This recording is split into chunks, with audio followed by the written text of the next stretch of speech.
এই মানুষই আল্লাহ দুনিয়ার দিকে নিব, কত বাহানা কইরা নেয়। ইমানদারের রূহটা যেই মাত্র নিয়ে যাবে, আল্লাহ একটা ফেরেশতারে ডাক দিয়ে বলবে, ফেরেশতা জান্নাত থেকে একটা সাদা কাপড় ল। একটা সাদা কাপড় লইব, সাদা কাপড় লইয়া বলবে ইমানদারের কাছে যাও। রূহটা আজরাইলে বের করার সাথে সাথে ওই রূহটারে তুমি কাফন দিয়া বাইন্ডিং কইরা ফালাইবা। ও যুবক, এমন ভাবে রূহটারে বাইন্ডিং করব, এমন ভাবে বাইন্ডিং কইরা আসমান দিকে উড়াইয়া লইয়া যাইব, দেখতে বড় ভয় লাগে। এমন ভাবে বুঝি তাহিরিরে বাইন্ডিং করব, এমন ভাবে বুঝি আপনারে বাইন্ডিং করব, দেখলই তো কেমন জানে লাগে, দেখলই তো কেমন জানে লাগে। এইভাবে বুঝি আমার বাইন্ডিং করব।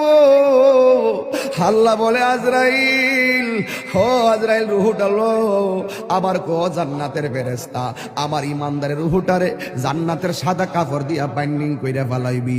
এবার ফেরেশতা এসে বাইন্ডিং করে কইরা আসমানের দিকে একটা উড়াল মারে। এবার আসমানে যায়। প্রথম আকাশের ফেরেশতা কই, ও ফেরেশতা, যাওয়ার সময় দেখছি তোমার কোনো গ্রাণ নাই, কিন্তু এখন কোথায় থেকে খুশবু আসতেছে। এটা হইলো কথার কথা বলতেছে আর কি। যদি বাড়ি উড়ার ইমানদার হয় এমনে বলবে, এটা হইলো বাড়ি উড়ার ইমানদারের রূহ লইয়া যাইতেছি। সাথে সাথে প্রথম আকাশের ফেরেশতা এই রূহটারে সালাম দিব।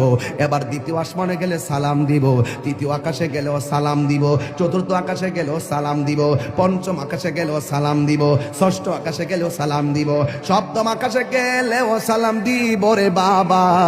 এবার যাওয়ার পরে আমার আল্লাহ ডাক দিয়া কয়, ও ফেরেশতা, আর সামনে নিস না, আমি আল্লাহ ইমানদারের জন্য একটা বাড়ি বানাইছি। আর সামনে নিস না গো, আমি আল্লাহ একটা বাড়ি বানাইছি। ওই বাড়িটার নাম কি? বাড়ির নাম হলো, কোরআনের ভাষায় হলো ইল্লিন। এই রূহটারে ইল্লিনে রাইখা দে। আর এই দিক দিয়ে বাড়ি উড়ার, এই আমার বাবার বডিটারে বাইন্ডিং করবার লাইগা বাড়ি উড়ার দোকান থেকে সাদা কাপড় আইনা বডিটারে বাইন্ডিং করলো। মানুষ আইব রে, এক নজর দকিতে মানুষ আইব রে। বিষয়টা দিছেন খুব কঠিন। মানুষ আইব রে, এক নজর দেখিতে মানুষ আইব রে। দেহ কাচার অচিন পাখি, দেহ কাচার ও চিন পাখি, উইরা যেদিন যাইব রে, এক নজর দেখিতে মানুষ আইব রে।